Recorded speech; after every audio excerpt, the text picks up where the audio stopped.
The University of Texas at Tyler, along with Team 15, Lawrence Booker, Brant Cain, Karen Kiessling, Michael Plankers, and Jeffrey Wherry, present an International Business Series exclusive. Hello, and welcome to this presentation covering the business system in New Zealand. Over the next 15 minutes, we will go over the high points of New Zealand, its people, their culture, and their general business environment and economics. We will compare to the United States and other countries. We hope this presentation will provide a solid foundation for your New Zealand business experience. Please feel free to follow along with your quick reference guide that was provided to you as it supplements this presentation. New Zealand is located in the Oceania region of the Southern Hemisphere, which is about 103,000 square miles.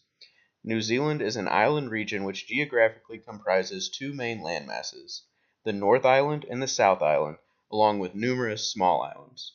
New Zealand is located approximately 900 miles east of Australia and roughly 600 miles from Fiji. Because of its remoteness, it was one of the last lands to be settled by humans.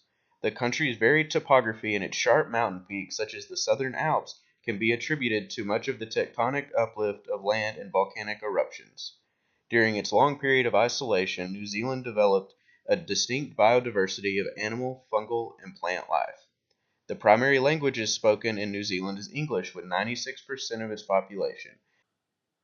A political analysis of New Zealand. New Zealand is a democratic country in which the members of parliament are chosen. The Constitution Act in 1852 establishes the system of government.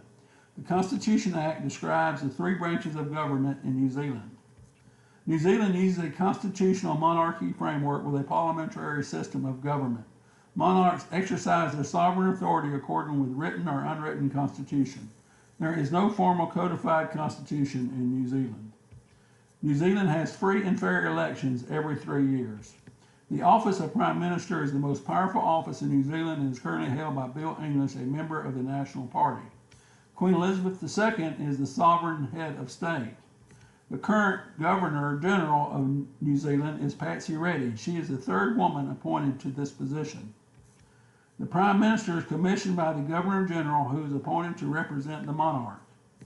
New Zealand is a multi-party system. There are two dominant political parties, the Labour Party and the National Party. New Zealand's main legislative body is unicameral parliament known as the House of Representatives. Parliament consists of 121 members. New Zealand is ranked by Freedom House as one of the freest countries in the world. The rule of law in New Zealand, according to the World Justice Project, is perceived as the 8th best in the world, which signifies that government and officials are accountable under law. The World Bank, a component of the United Nations, ranks the country's rule of law perception among the top 2% in the world.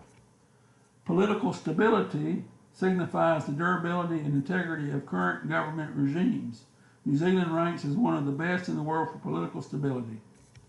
Transparency International ranked countries by their perceived level of corruption. New Zealand shares the number one spot of having the least corruption with the country of Denmark. An economic analysis of New Zealand. Although New Zealand is a very small country in comparison to the United States, the economy is very strong, business-focused, and inviting. The GDP of New Zealand is only 0.96% of the GDP of the United States, coming in at just $173.75 billion. This low GDP indicates a relatively small market in New Zealand, which ranks 55th in the world. The gross national income per capita in terms of purchasing power parity in New Zealand also trails the United States significantly. New Zealand's GNI per capita of purchasing power parity is $36,150, whereas the United States GNI per capita PPP is $57,540. The difference in purchasing power is due to the increased cost of living in New Zealand, where a two-bedroom condo can cost upwards of $600,000 and overall living expenses are roughly 25% higher. On the other hand, the market in New Zealand is growing at a faster rate than the market in the United States. New Zealand's annual GDP growth is over 3.39% compared to the United States' 2.59%. Another interesting item to note on this graph is that during the recession of 2008-2009, New Zealand's growth rate was much less affected than the United States. In fact, New Zealand was one of the countries least affected by the recession 9 years ago. Inflation rates in New Zealand are also at an all-time low at 0.23%. This is a result of very low interest rates that are not expected to rise in the near future, according to the New Zealand banking sector. The New Zealand dollar is the currency and legal tender of New Zealand, as well as 5 other small Pacific territories.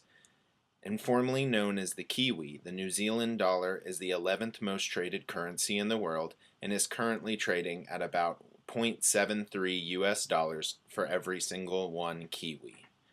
The New Zealand economy is very business friendly. The Heritage Foundation has rated the New Zealand as the 3rd most economically free country in the world, 8 spots higher than the United States and only behind Hong Kong and Singapore. Starting a business in New Zealand is also very easy and efficient. According to the World Bank, it on average only takes 1/2 day to go through the business creation processes, whereas the average in the United States is 5.6 days. The economic freedom provided by New Zealand should make the country very desirable for investment from other countries, but due to its small size and low population, there isn't a steady inflow of foreign direct investment. Each year, FDI inflows range from a positive $4 billion to a negative $200 million. This is worrisome as countries such as the United States see increases by the billions each year in inflowing FDI. New Zealand's economy is very unique. It benefits from its commitment to an open market as well as its policies that promote trade and investment, but it is stifled by its small size and isolation. Former President Barack Obama provided his take on the New Zealand economy in 2016 when he said, New Zealand has been doing very well because of the outstanding growth in its agricultural sector, where it's one of the few countries that maybe can match us when it comes to agricultural productivity and the excellence of our products. Now we move on to New Zealand sociocultural. New Zealand was originally settled by the Maori people, which now make up only 15% of the population. The majority of the population consists of 74% European, with the Asian population at about 12%. New Zealand and the United States are very similar when it comes to the median age and life expectancy. The Maori culture is more masculine than the general population of New Zealand. As you can see by the chart, the New Zealand and United States Hofstede cultural dimension rankings are very similar. New Zealand ranks lower in masculinity than in the U.S. Women are no longer only working in the home. The Ministry of Women's Affairs is working to enforce equal opportunity for women. Much like the U.S., women are becoming more prominent in the workforce. Traditional gender roles are becoming less gender-based. The nuclear family dominates the New Zealand culture. Similar to the U.S., but higher in indulgence, the people in New Zealand enjoy their free time. The upper class likes large homes and nice cars. The poverty-stricken portion of the population live mostly in city slums. The lower-income portion of the population is made up mostly of the Maori people. New Zealand people prefer to work in close proximity to each other and also enjoy closeness while enjoying leisure time in parks and even while partying in clubs. The education system in New Zealand is much like the education system in the United States. It's a 3-tier system consisting of primary, secondary, and tertiary levels of education. The education in New Zealand is ranked among the best in the world. The OECD ranks New Zealand 7th in science and reading and 13th in mathematics.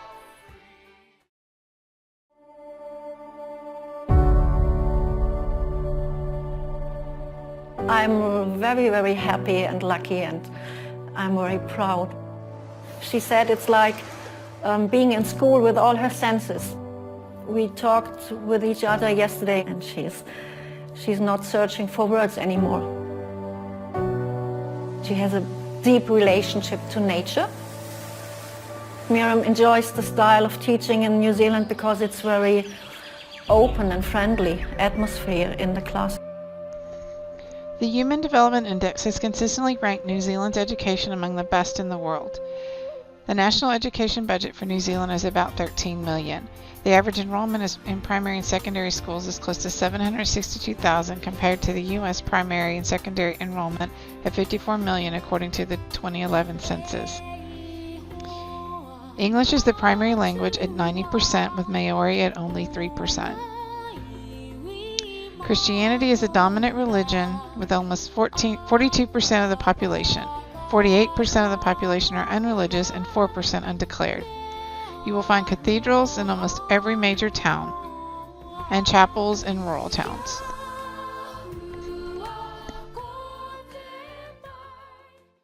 Technology in New Zealand. A key indicator of technology for a country is research and development. Over a 16-year time frame, New Zealand steadily spent approximately 1% of the national GDP on research and development expenditures.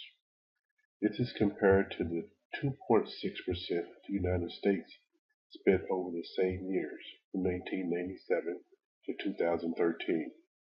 As seen here in the chart provided by World Bank, New Zealand increased the number of researchers per million people from 2,203 to 3,224, a 31.66% increase.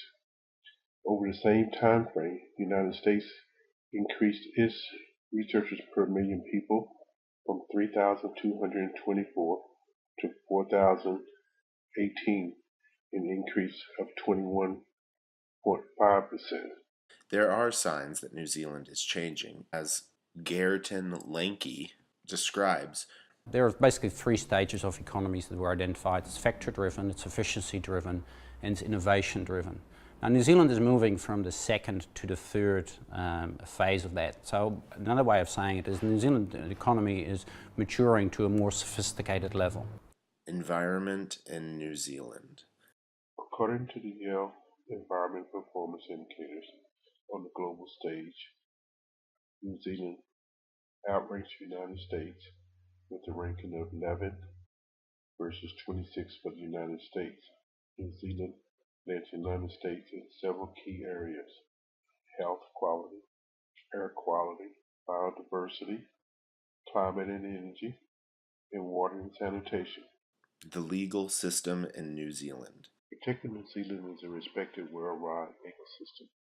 In 2015, World Bank recognized New Zealand second on the 189 nation doing business ranking on how conducive the regulatory environment is to operating a legal business.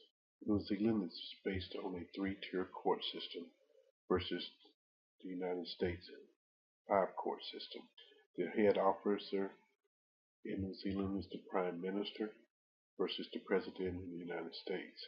Even though we both have a common law system, the United States common law system is very standardized versus where New Zealand has a wide disciplinary power. Where as legal property goes, the intellectual property protection, the United States currently outranks New Zealand 8.6 to 7.9. The intellectual property protection of intellectual property rights, New Zealand 7.5, United States 7.9. Where New Zealand fell off is in patent protection, where they rank at 7.4 compared to United States 9.8. Copyright protection, New Zealand ranks 8, United States 8.2. We have covered a lot of information regarding the political, economic, social, technological, ethical, and legal frameworks of New Zealand. In addition to this pestle analysis previously mentioned, a SWOT analysis can be used to gain a better understanding of New Zealand. Strengths include being ranked number 1 in the ease of doing business and an extremely stable political environment, along with very low corruption. Weaknesses include the small market size, being isolated from other countries, and their reliance on imports and foreign investment. Some opportunities include being environmentally focused, a large agricultural sector, and a high GHG footprint per person.